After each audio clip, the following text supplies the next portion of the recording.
책을 통해 정치인의 삶과 발자취를 이야기하는 오유경의 인생 책방. 오늘 함께할 주인공은요, 의사이자 지역 활동가라는 다소 흔치 않은 이력의 소유자십니다.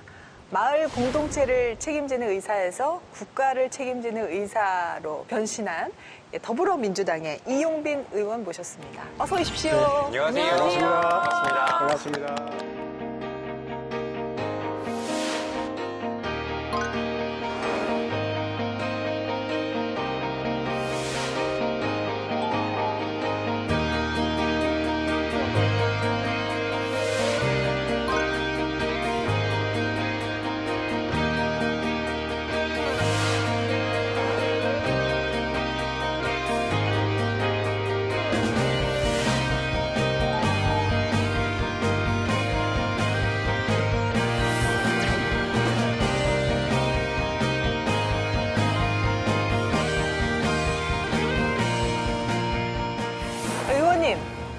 국회의원 처음 되실 때가 마침 코로나 상황이어서 그렇죠. 사실 의료인 출신으로 할 일도 많으시고 무척 바쁘셨을 것 같아요. 한참 경선 준비할 때 이제 코로나가 닥쳤잖아요. 예. 그래서 특히 저희 광산구에 코로나 환자가 발생했었어요. 아, 그랬었나요? 그럼요. 그래서 저희들은 굉장히 긴장했었고요. 예. 특히 제가 의사였기 때문에 선거 사무소 개소식도 취소하고 코로나 방역에 저희 당원들이 다 이렇게 함께 봉사에 나섰던 기억이 있습니다. 그 소상공인들 특히 이제 고생들 많이 하셨는데 좀 거리가 활기에 뛰니까 좀 나아지시긴 했지만 네. 코로나가 또 위험하진 않을까요? 아마도 이제 대한민국이 세계 최초의 엔데믹 국가 그러니까 네. 우리가 코비드 특히 오미크론을 감기처럼 이제 대할 수 있게 됐다라고 이야기하잖아요. 네. 그런 것을 우리가 엔데믹이다라고 표현을 할 텐데요. 네네. 코로나도 이제 그런 상황이 되고 있다라고 한 희망적인 그런 생각을 하게 됩니다. 네네. 그러나 이제 그 과정에서 희생됐던 많은 분들, 특히 백신 접종 때문에 많이 이제 돌아가신 분들도 계시고 지금도 고통받고 있는 분들 계시잖아요. 이런 분들에 대한 어떤 국가의 어떤 따뜻한 시선과 또 적절한 조치들이 정말 필요할 때입니다. 특히 소상공인들의 그런 손실을 완전히 보상해 줘야 된다는 것은 국가 책임이라고 해야 되겠죠. 그렇게 생각하시는군요. 지금 말씀하신 것처럼 우리가 이제 일상으로 좀 많이 회복은 됐지만 지금 이 시대는 코로나 있기 전과는 분명히 다른 뉴노멀이라고 봐야 될 텐데. 그렇습니다. 지금 생각하고 계신 어떤 지금 말씀하신 정책적 뒷받침? 이게 뭐 좀 구체적인 게 혹시 있으신가요? 사실 지난 총선 때부터 제일 화두가 됐던 것이 기후 위기로 인한 이제 감염병 위기, 그리고 이제 경제 위기 이런 것이 다 합해서 이제 국난이라고 표현을 할 정도였는데 정치가 늘 이제 국민들의 안전과 건강을 살피는 데서 시작한다고 한다면은 이 국난 극복을 조속한 시기에 이루어내는 게 정치의 역할이지 않겠습니까? 국회에서는 이제 관련된 입법 활동 열심히 하고 있고요. 특히 그린 뉴딜, 또 디지털 뉴딜, 또 휴먼 뉴딜이라고 그러지는 그런 우리 뉴딜 정책들을 잘 힘있게 펼쳐가려고 노력을 많이 했습니다만은 근데 정권이 이제 교체되면서 또 이러한 일들이 여전히 뭐 변함없이 중요한 지금 시대에 또 새 정부하고 이러한 일들을 좀 잘 해낼 수 있도록 노력하겠습니다. 의원님 나오신다고 해서 제가 조사를 좀 해봤는데 의원님이 보기와 다르게 자전거를 좀 많이 타시면서 보기는 뭘 타실 것 같으신가요? 앞가름마요. 농담이고요. 이게 자전거를 타고서 이렇게 다니시면서 지역 주민들과 소통도 좀 많이 하시고 관련된 행사도 좀 하셨다고 하는데 정말이에요? 마을 의사로서 지역에서 마을 주치 활동하면서 지역 주민들께 가장 공감을 받고 싶었던 부분이 자전거를 타는 행복한 삶 이런 것들을 좀 지역 주민들이 함께 실천했으면 좋겠다. 그래서 제가 오랫동안 병원과 집이 한 20km 정도 떨어져 있는데 자전거로 출퇴근을 했어요. 20km 떨어져 있는데? 왕복 40km가 만만한 거리가 아닌데. 우리 허희 평론가가 자전거를 국회에 놓고 왔다 갔다 하는 거리가 얼마나 되죠? 저는 8.9km예요. 대단하신데요. 눈이 오나 비가 오나 이렇게 출퇴근을 할 때 제일 행복했던 것 같아요. 그래요? 그래서 그런 것들을 제가 페이스북에 계속 이렇게 계절이 변화되는 것에 따라서 제가 행복하게 느끼는 마음을 출퇴근하는 모습들 이런 것들을 페이스북에 올리고 하니까 공감을 참 많이 받았어요. 예. 이번에 이제 대통령 선거 때도 선거운동을 우리 지역의 당원들이 전부 같이 자전거를 타고 다니면서 선거운동을 했어요. 와, 장관이네요, 그것도. 네. 자전거. 참 그런 일이 쉽지 않은데 네네. 우리 당원들이 좀 마음이 다 하나가 돼서 예. 그렇게 열심히 했고요. 또 선거가 끝나고 나서도 우리 이제 지역민들께 제가 일일이 자전거를 타고 다니면서 만나서 참 고생하셨다, 감사하다는 또 위로와 감사의 말씀을 좀 하고 다녔죠.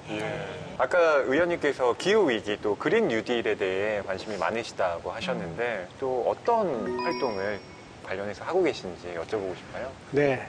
아무래도 탄소 중립과 관련해서 우리 국회에서 열심히 하고 있는 일들이 있죠. 관련해서 탄소 중립위원회, 또 그린 뉴딜 TF 이런 데서 열심히 했고요. 또 제가 이제 의사다 보니까 이 코로나19와 관련된 TF에서 적극적으로 활동을 했습니다. 저는 사실 이제 의원님 출연하신다고 해서 의원님 활동을 이렇게 조금 조사하다 보니까 가장 감동받은 영상이 하나 있었어요. 의원님이 휠체어를 타고 휠체어 체험이라고 해야 되나요? 네, 그렇습니다. 꽤 긴 거리를 그렇게 해서 사무실로 돌아오시는 그 영상을 네. 보고 되게 더불어민주당 마음이 광주 좀 광산갑 울컥했거든요. 국회의원 이용빈입니다. 그리고, 휠체어를 타고 도시를 다닌다는 게 얼마나 힘든 일인가를 의원님 영상을 보고 알았어요. 아, 그러셨군요. 예. 요즘은 휠체어를 그렇게 손으로 이렇게 밀면서 다니시는 분은 좀 보시기 힘드시잖아요. 전용을 많이 쓰긴 병원이나 이제 이런 곳에서는 네네. 그런 걸 쓰기는 한데 그렇죠. 교통수단으로 이렇게 수동 휠체어를 쓰지는 않아요. 네네. 근데 저희들은 그 장애인의 그런 아픔, 어려움을 이제 체험하기 위해서 전동 휠체어를 탈 수는 없잖아요. 예. 그런 점에서 이제 수동 휠체어를 사용을 했는데 잘 아실 텐데 그 민중당 시절에 그 곽정숙 의원이라고 네. 당시 비례대표 국회의원이셨던 분이 계세요. 예. 곽정숙 의원과 제가 굉장히 이제 각별한 관계이셨는데 그분이 사실은 이제 국회의원 생활을 너무 적극적으로 하시다가 병을 얻으셔서 결국은 돌아가셨어요. 그래서 돌아가시기 전에 저에게 남겨주셨던 게 정말 한 가지만 붙들고 제대로 해줬으면 좋겠다. 그래서 제가 장애인들의 문제를 우리 사회에서 이제 그 곽정숙 의원께서도 사실은 결핵으로 인한 장애를 앓고 계셨거든요. 그래서 이제 그분의 유지라고 해야 되겠죠.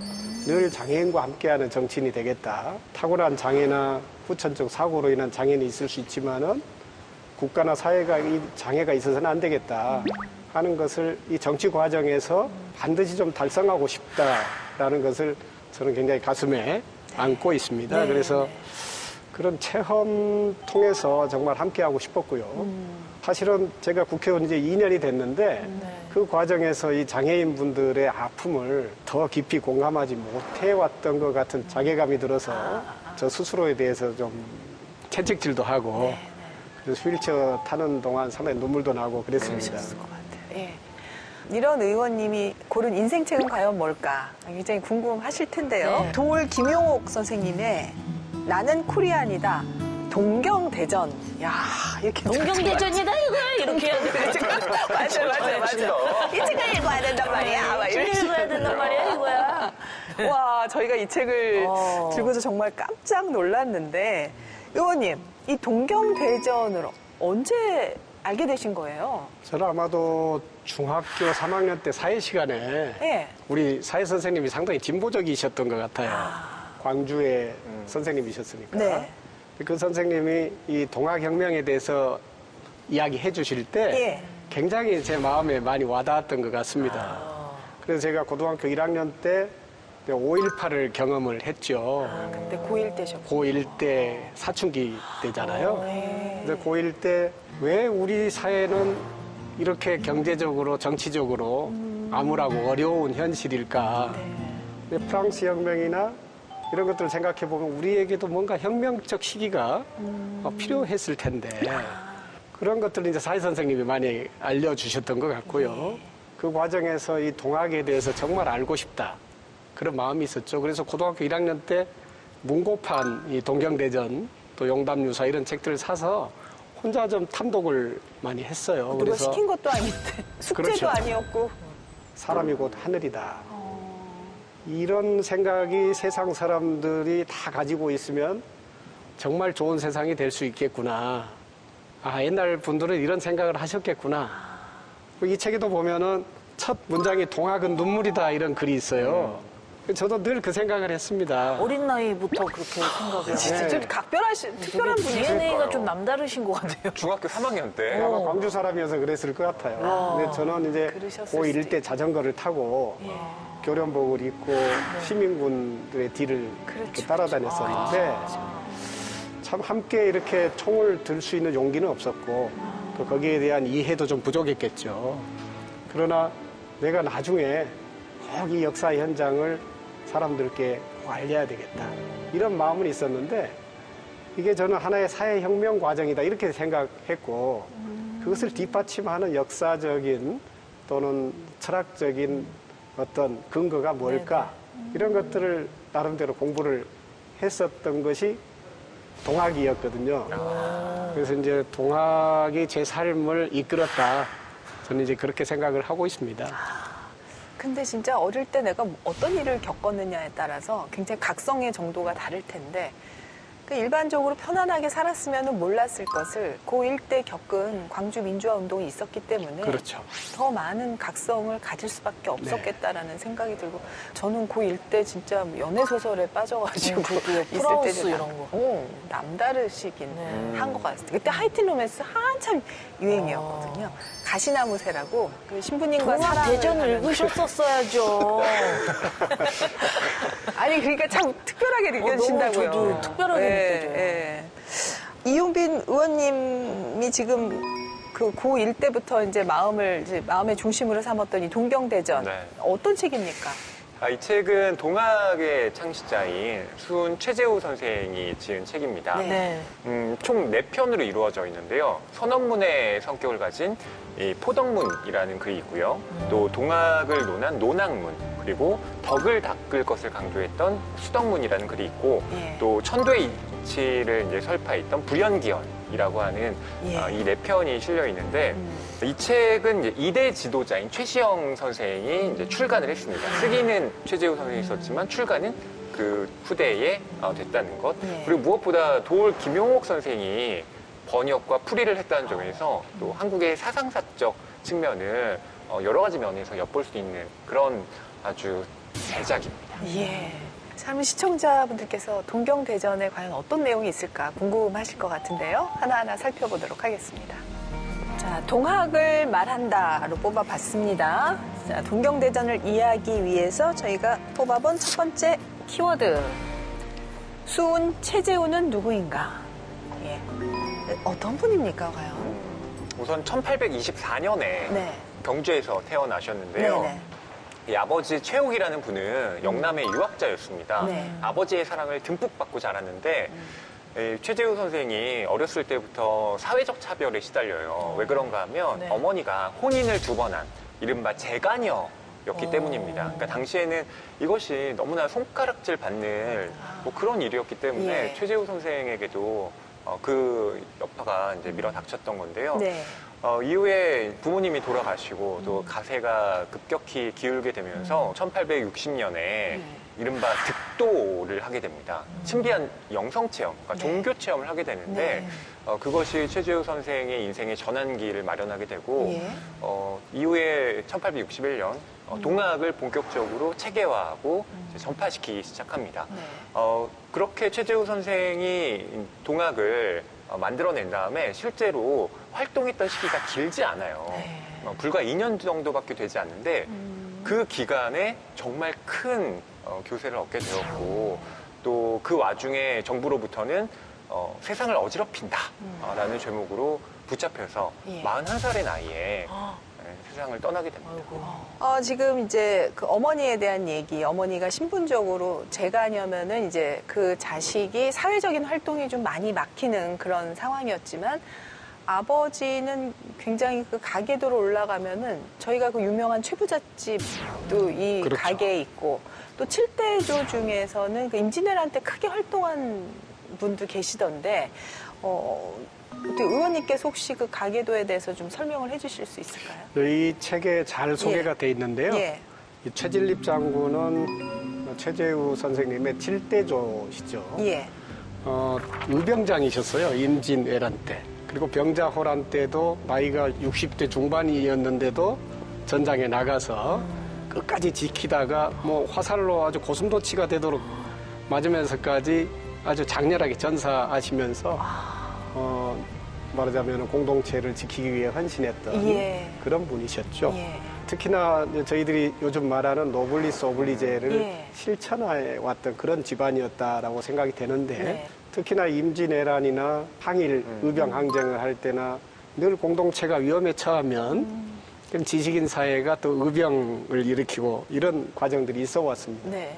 이 집안의 내력을 보면 이 조선 사회가 가지고 있는 인문학의 전통이 하나로 이렇게 응집돼서 네. 동학이라고 하는 것이 만들어진 건 아닌가 그런 생각을 하게 됩니다. 근데 이제 의원님 같은 경우는 사실 그 소위 들어가기 어렵다는 의대를 나오지 않으셨습니까?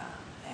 처음에는 사관학교를 그렇죠. 육군사관학교를 네, 갔죠. 그다가 이제 의대를 네네. 나오셨는데 근데 어떻게 보면 사회적으로 진짜 뭐 명예와 성공을 보장받을 수 있는 그런 경력을 갖고 계신데 어떻게 보면 지금 사실은 저희 아버지가 이제 그 직업 군인이셨고요. 네네. 장교 네네. 출신. 아. 그래서 아마 그게 저한테도 영향을 줬을 거라고 생각은 하는데 예. 제가 사춘기 때는 그런 생각을 했어요. 동학혁명을 생각하면서 네. 이제 우금치에서 희생되셨던 분들 그리고 이제 동학혁명이 완전히 진압될 때까지 사실 이 호남 지역의 동학 이제 농민군이라고 해야 되겠죠.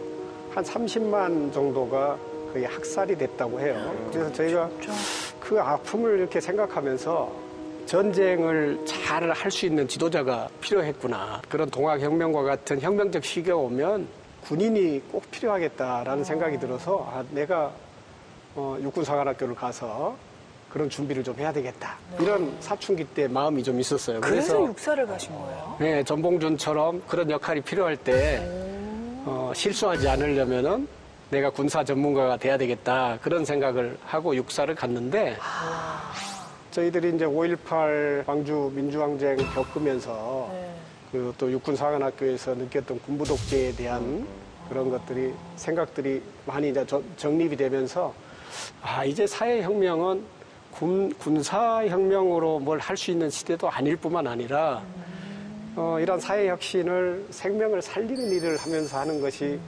맞겠다. 그런 생각을 해서 1년 마칠 때쯤 박차고 나왔어요. 그래서 이제 의과대학을 들어갔던 거고요. 군대 나오셔서 공부를 몇 년을 하시고 의대를 진학하신 거예요? 다음 해 갔어요. 공부를 원체 잘하셨네. 아닙니다. 천재. 근데 이제 의대를 가셔서도 의대를 가면 마음이 달라질 수 있지 않습니까? 근데 가정의학과를 선택을 하셨고 바로 지역봉사를 선택하신 것 같아요. 네네. 제가 이제 의과대학에 입학하고 예. 당시에 이제 사회 혁신에 관한 학생운동이 아주 뜨거울 때였으니까 네. 의대 들어가자마자 이제 학생운동에 투신을 했죠. 근데 학생운동 제일 약한 단과대가 의대 아닙니까? 잘 그렇다고 알죠. 안 하시잖아요. 공부들 네네. 또 하시고 이러니까. 그 일로 해서 제가 이제 의과대학을 한 10년을 다닙니다. 와. 그러니까 내가 중간에 군대도 병으로 다녀오고요. 그래서 졸업을 제가 이제 들어갈 때는 85년에 들어갔는데 졸업을 96년에 했어요. 그러셨군요. 근데 이제 제가 군대를 가 있을 때요. 동유럽에 이제 여러 가지 변화가 생기죠. 그래서 이제 동서독도 통일이 되고 예. 소비에트도 해체가 되고 그러면서 많은 이제 운동권 우리 학생들이 고민을 많이 했죠. 사회 혁신의 길을 어떻게 이제 모색할 것인가 고민을 많이 했는데 저는 이제 그래도 전문적인 그 영역이 있으니까 네. 마을의 의사로서 마을을 변화시키는 활동을 해야 되겠다. 그래서 저희 지역으로 내려가게 된 것이죠. 특히 이제 마을 의사로서 제일 먼저 했던 게 이제 독거 어르신들 돌보는 일부터 시작했습니다. 그 지역의 저소득층 청소년들 또 저희 지역이 이제 공단 지역이어서 비정규직 노동자들 이주 노동자, 소외된 이웃들이 참 많았어요. 그래서 그분들을 잘 살피는 것이 대단한 이제 사회 혁신이잖아요. 그렇죠. 그 이제 그 우리 공동체의 기본적인 건강을 살피는 일, 그것을 우리 사회가 제대로 하는 것이 하나의 사회 혁신이기 때문에 저도 이제 그런 것을 열심히 좀 추구해왔다 이렇게 말씀드릴 수 있습니다. 아, 그러셨군요. 네. 자, 다음으로 넘어가겠습니다. 동학을 말한다. 스파밤. 동경대전의 탄생과 동학 사상. 전 세계적으로 그 성경이나 바이블, 네. 경전이라는 게 어떻게 보면은 그 경전을 처음 만든 그 교조라고 하나요? 직접 쓴 게 없는데 유일하게 동학이 이제 교조가 직접 쓴 책이다 이렇게 들었어요. 맞아요. 성경도 그렇고 또 불경도 그렇고 그 종교의 창시자가 네. 말씀은 하시는데 예. 네. 글을 쓰시진 않아요. 예. 근데 수훈 선생은 본인이 직접 이 동학의 교리를 다 정립을 했던 거죠. 위에 어떻게 쓰여진지를 좀 살펴보면 네. 이 아버지가 돌아가시고 가세가 기울었잖아요. 그리고 최재호 선생은 이른바 재가녀의 자녀로서 벼슬길이 막혀있기 때문에 네. 장사를 했습니다. 근데 이분은 어렸을 때부터 도라든가 또 진리에 관심이 많았던 분이기 때문에 이 장사를 하기가 쉽지 않아요. 예. 완전 것 같아요. 반대편에 있는 거잖아요. 맞아요. 그러니까요. 예. 결국 10년 동안 이 장사에 매달리지만 빈털터리가 돼서 쫄딱 망하셨다고. 집으로 돌아옵니다. 아, 그냥 하지 말지, 장사. 그러니까요. 그래서 네. 먹고 살 길이 막막해지니까 네. 어디에 의지하겠습니까?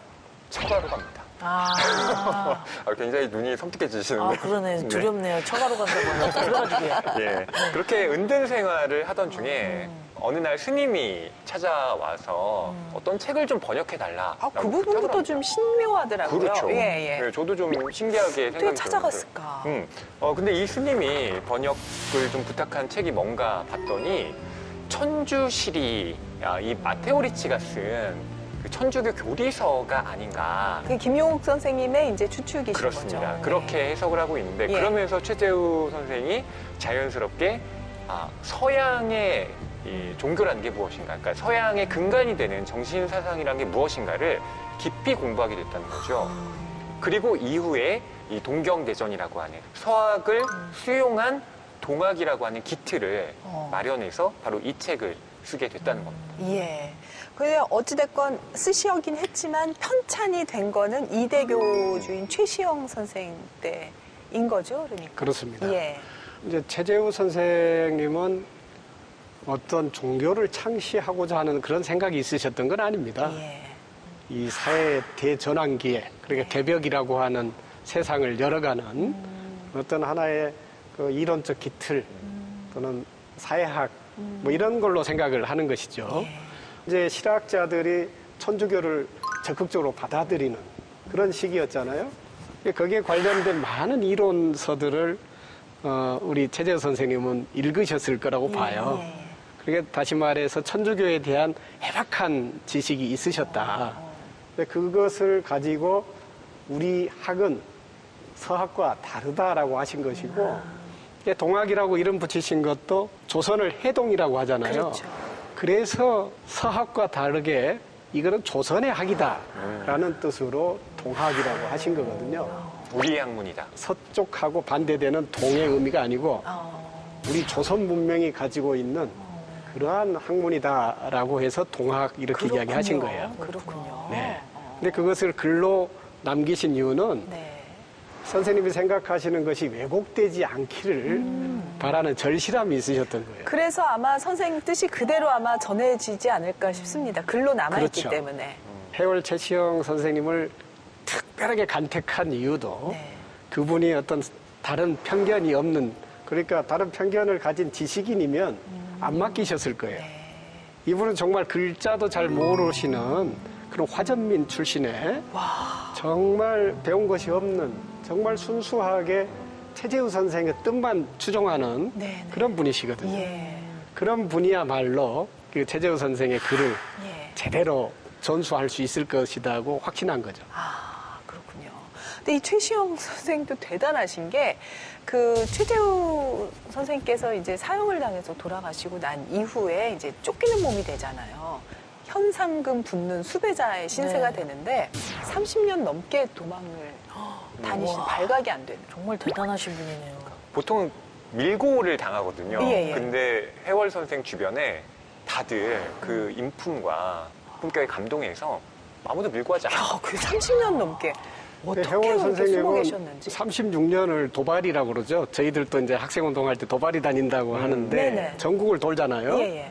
근데 해월 선생도 전국을 다니시는데 특히 이제 태백산맥, 소백산맥 일대를 다니시면서 오히려 동학의 조직들을 계속 확대를 그때 시킵니다. 확대를 시키고 그렇죠. 도망다니시면서. 그 동학 조직이 나중에 이제 동학혁명을 잉태하게 되는 것이죠. 네네.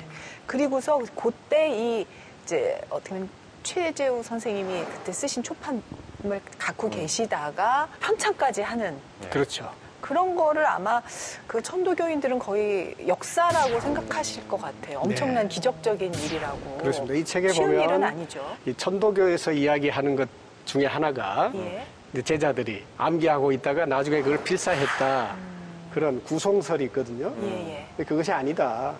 이 해월 선생님께서 정말 그것을 그대로 옮겨서 책을 찍어낸 과정에 대해서 예, 예, 객관성을 그렇죠. 자세히. 담보하시는 거예요. 도올 선생님께서. 네네. 그러면 의원님, 이 동학의 핵심 사상은 뭡니까? 저는 사람이 하늘이다라는 것을 늘 핵심 사상이라고 생각해 왔습니다. 내 마음 속에 하늘을 모시고 있다라는 것이죠. 근데 그 하늘의 의미가 기독교에서 말하는 그런 하늘이 아니라 예. 우리 조선 문명이 오래전부터 생각해 온 그런 이 세상을 하나의 큰 도, 네. 그러니까 늘 변화하는 이 무극대도라고 표현을 했어요. 최재우 예, 선생님은. 예. 하늘로서 대우하면 이 세상이 결국은 모든 사람이 신 앞에서 인간이 평등하다가 아니라 그냥 우리는 모두 신과 함께 평등하다라고 하는 것을 강조할 수 있거든요. 그래서 사람이 곧 하늘이다라는. 사람이 하늘이다 하면 예. 우리 모두가 평등하다는 거잖아요. 예, 예. 그래서 그런 점들을 좀 중요하게 생각하고 있습니다. 우리 의원님하고 네. 이제 좀 종합 공부는 어느 정도 마무리를 했는데. 네, 뭐 오늘 또 정말 하신 게 있죠. 동학에 대해서 많은 거를 배우고 갑니다. 그래서 오늘은 잠시 쉬어가는, 지금부터는 잠시 쉬어가는 코너를 준비해봤는데요. 밸런스 게임 준비했습니다. 그냥 의원님께서는 제가 이렇게 질문 드리면 양자택일 해주시면 됩니다. 그렇게 깊이 생각 안 하셔도 됩니다. 다음 둘 중 하나를 선택할 수 있는 기회가 주어진다면 대형병원 원장 대 재선 의원. 하나, 둘, 셋. 재선 의원이죠. 아, 진짜요? 와. 아니, 왜요? 대형병원 원장님이 좀 더 좋은 일을 많이 할 수 있나요? 예. 돈은 많이 버실 것 같아요. 돈도 많이 벌고 좋은 일도 많이 아니, 하고. 지금까지 무슨 얘기 들었어요? 글쎄요. 저는 누가 대형 병원 원장 시켜줄 것 같지는 않고요. 네. 지금 초선으로서 계획하고 있는 일들이 있으니까 네. 또 재선을 해야 꼭 이룰 수 있지 않겠어요? 예, 예. 역시 의원님은 이 뿌리가 좀 깊으신 것 같아요. 예. 두 번째 문제 드리겠습니다. 초능력을 하나 가질 수 있다면 예지력 대 과거로 돌아가는 능력. 하나, 둘, 셋. 예지력. 예지력. 예지력. 왜요, 의원님? 지금 저희가 시대 전환 이야기 많이 하고 있는데 네. 저희들이 이제 잘못된 시대 전환을 할 수도 있잖아요. 그렇죠. 맞아요. 네.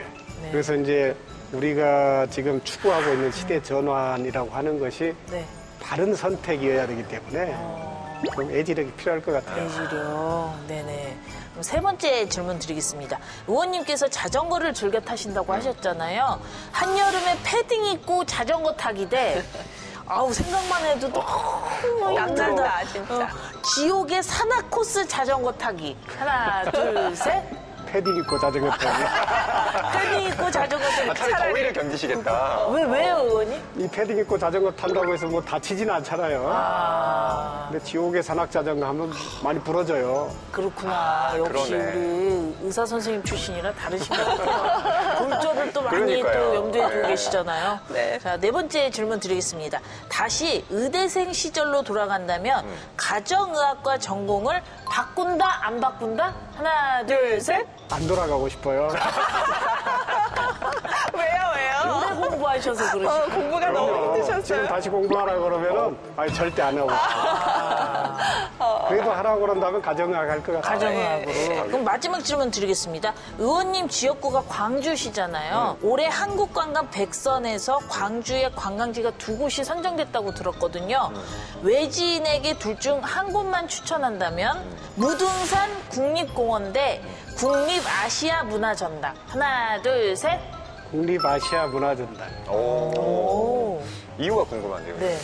무등산이 참 좋지만 둘 중에 하나 선택하라고 한다면은 호남의 문화 또 대한민국의 문화를 잘 담고 있는 아시아 문화전당을 꼭 가보시는 게 좋겠죠. 알겠습니다. 가보도록 하겠습니다. 지금까지 의원님의 밸런스 게임이었습니다. 적극적으로 해주셔서 감사합니다. 감사합니다. 선물 안 주세요? 선물은 가만히 있어봐. 하트 드릴게요.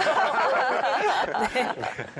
네. 자, 그럼 다음으로 넘어가겠습니다. 마지막 차트 뜯어볼게요. 동학농민혁명이 나왔습니다. 동학농민혁명 하면 우리 허위평론가 뭐가 제일 먼저 떠오르세요? 녹두 장군 정몽준. 네, 바로 떠오르죠. 네네. 그리고 더불어서 탐관오리의 대명사 하면 떠오르는 대표적인 사람이 바로 고부군수 조병갑이라는 인물입니다. 이 인물이 전봉준의 아버지에게 우리 어머니가 돌아가셨으니까 2,000냥 모아와 부조금 내라고 이야기를 한 겁니다. 그래서 전봉준의 아버지가 그건 너무 어렵습니다 라고 이야기를 했더니 곤장을 때려서 죽게 만들었어요. 그러니까 전봉준에게 그런 사연이 있었던 거죠. 그래서 1894년에 이 전봉준이 동학 교도들과 또 농민들과 합세해서 이 고부 관할을 습격하게 됩니다. 네. 그리고 고병갑은 재빨리 도망치게 되죠. 그러면서 이후에 이른바 동학농민운동 또 동학농민혁명이라고 불리는 거대한 사건으로 발화하게 되는 겁니다. 하지만 정치적으로는 이게 또 좌절된 미완의 혁명이다라는 평가도 있지만 그것이 끼친 어마어마한 영향력, 우리의 평등 사상 그리고 반외세 사상이라고 하는 것을 정립시킨 사건으로 유명한데요. 이 당시 이제 동학의 이념이 보국안민, 그러니까 나라를 지키고 백성을 편안하게 한다. 그리고 광제창세, 그러니까 널리 백성을 또 구제한다라는 이념을 가지고 있었는데 여기에 호응했던 사람들이 정말 많았던 거예요.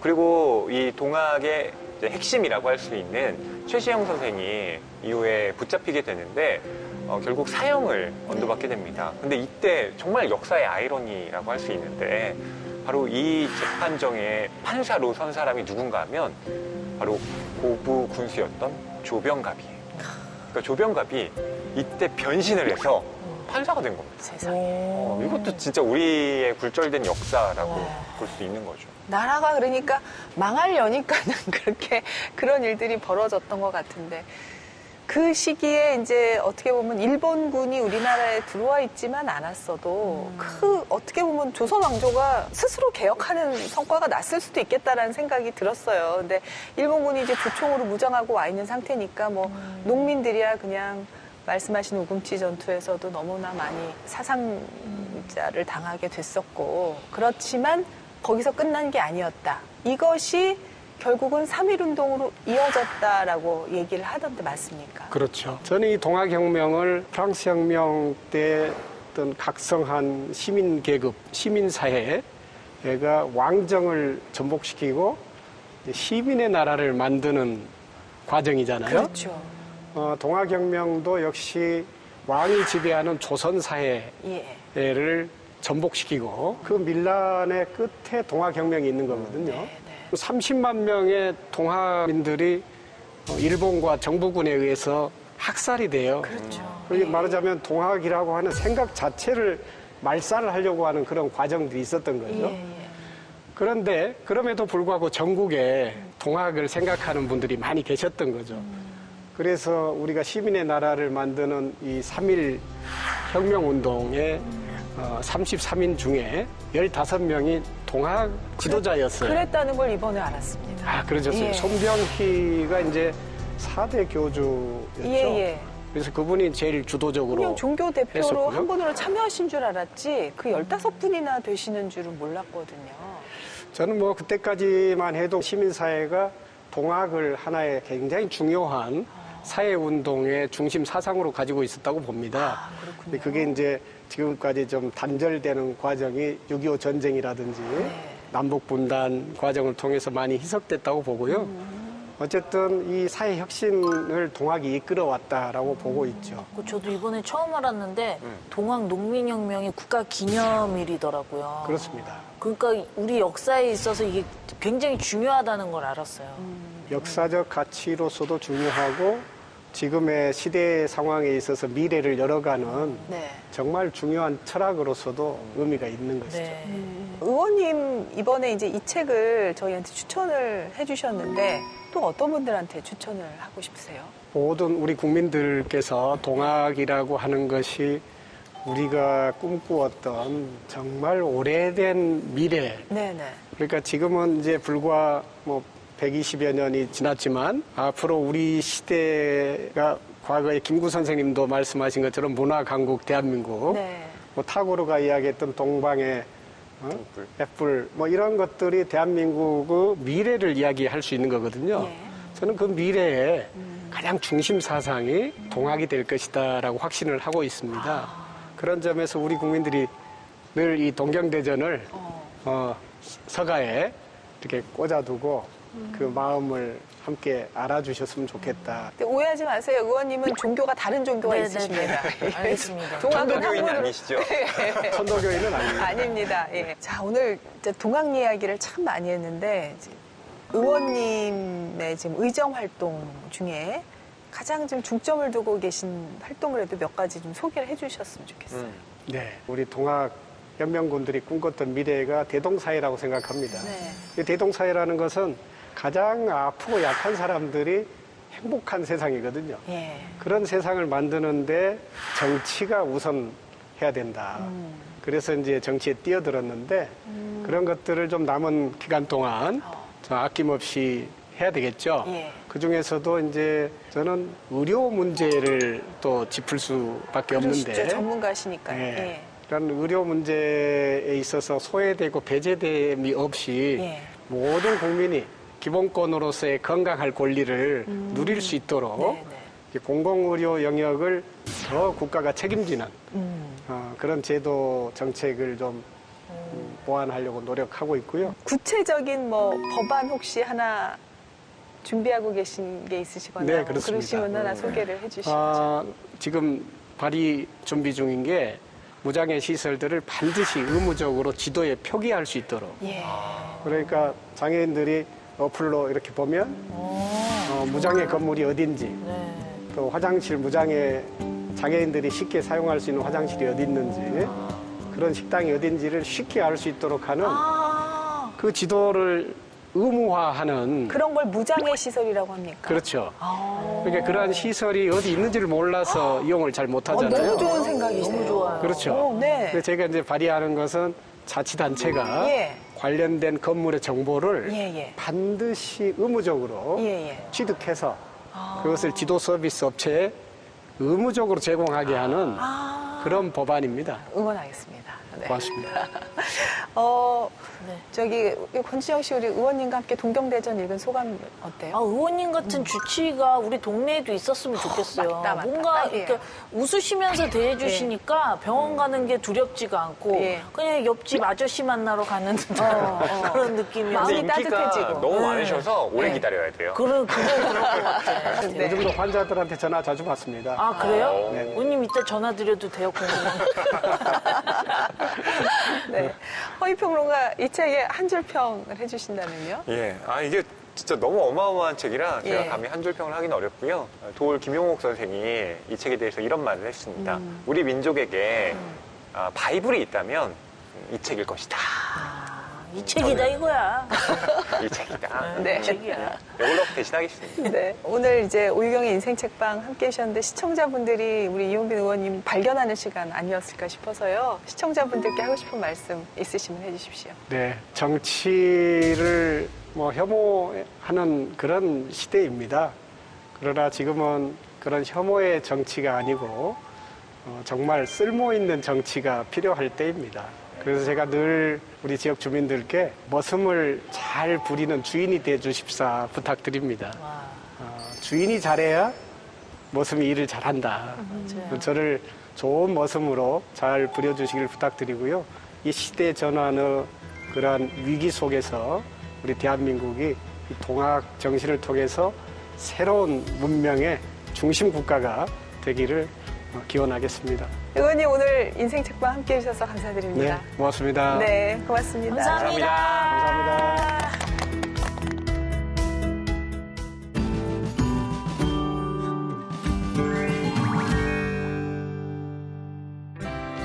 안녕하세요. 국회도서관과 함께 다양한 책을 소개해드리는 오늘 뭐 읽지의 홍재경입니다. 오늘은 최근 화제가 되고 있는 문학 분야의 다양한 도서들을 놓치지 않고 준비했습니다. 함께 만나러 가보실까요?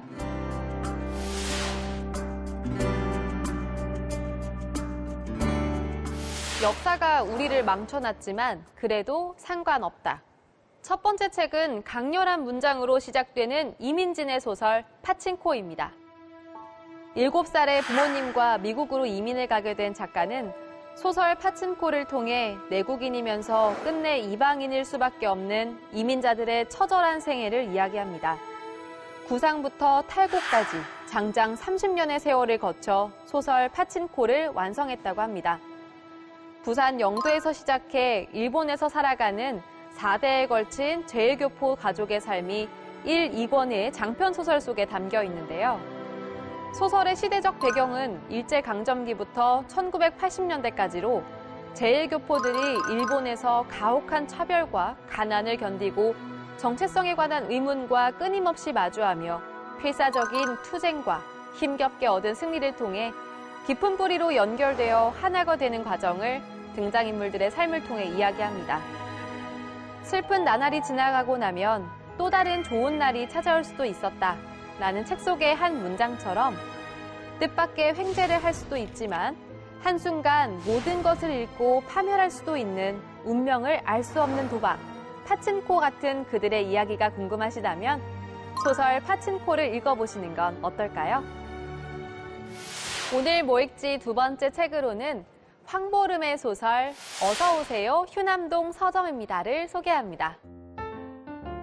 브런치북 전자책 출판 프로젝트 수상작으로 먼저 읽은 독자들의 요청으로 인해 종이책으로 만들어진 소설 어서오세요 휴남동 서점입니다는 서울 어디에나 있을 것 같은 동네의 후미진 골목길, 오가는 사람도 많지 않은 가정집들 사이에 평범한 동네 서점 하나가 들어서며 이야기가 시작됩니다. 슬픈 사연을 갖고 있는 듯한 서점 주인 영주는 몇 달간 일하지 않고 가만히 앉아 책만 읽습니다. 텅 빈 것만 같던 내면을 채우듯 사랑과 감정이 모이는 공간으로 서점을 채워가는 서점 주인과 손님들의 따뜻한 이야기. 책 어서오세요 휴남동 서점입니다를 읽어보시는 건 어떨까요? 다음은 소설보다 더 소설 같은 이야기. 작가들이 자신의 인생의 한 부분을 써내려간 책들을 준비했습니다. 함께 보실까요?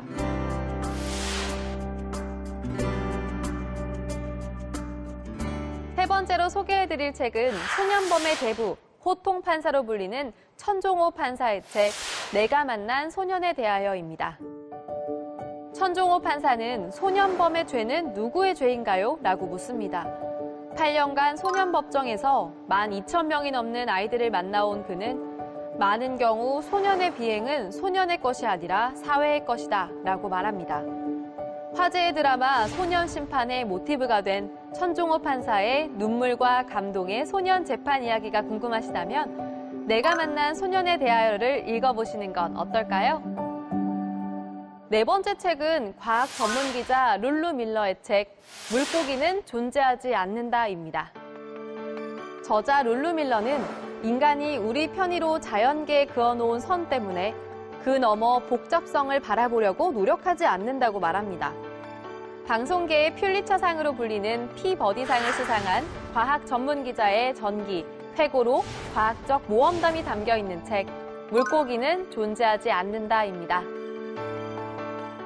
마지막으로 소개해드릴 책은 미셸 자우너의 책 H마트에서 울다입니다. 저자 미셸 자우너는 백인 아버지와 한국인 어머니 사이에서 태어나 미국에서 자라며 여느 미국 엄마들과 다른 자신의 한국인 엄마를 이해하지 못했는데요. 인디 팝밴드의 가수이자 기타리스트인 그는 가수의 길을 걸으며 엄마와 점점 더 멀어져 갔다고 합니다. 그런 그가 25살이 되던 해에 그의 엄마가 갑작스레 암에 걸려 돌아가시게 됐는데요. 음식은 엄마가 딸에게 사랑을 표현하는 방법이었고 작가는 엄마가 만들어준 음식들을 하나씩 만들어 먹으며 이별 후의 마음을 회복해 나갑니다. 한국인들은 똑 떨어지는 계량법 대신 참기름은 엄마가 해주는 음식 맛이 날 때까지 넣어라 같은 아리송한 말로 설명하길 좋아한다. 이 책 속 문장의 의미를 이해하거나 이해하고 싶으신 분들께 H마트에서 울다를 추천합니다. 오늘도 국회도서관 추천도서로 즐거운 독서 시간 가져보시기 바랍니다. 자세한 책 내용은 국회도서관 홈페이지에서, 다시 보기는 국회방송 홈페이지에서 보실 수 있습니다. 저는 다음 주 새로운 책과 함께 여러분을 찾아뵐게요.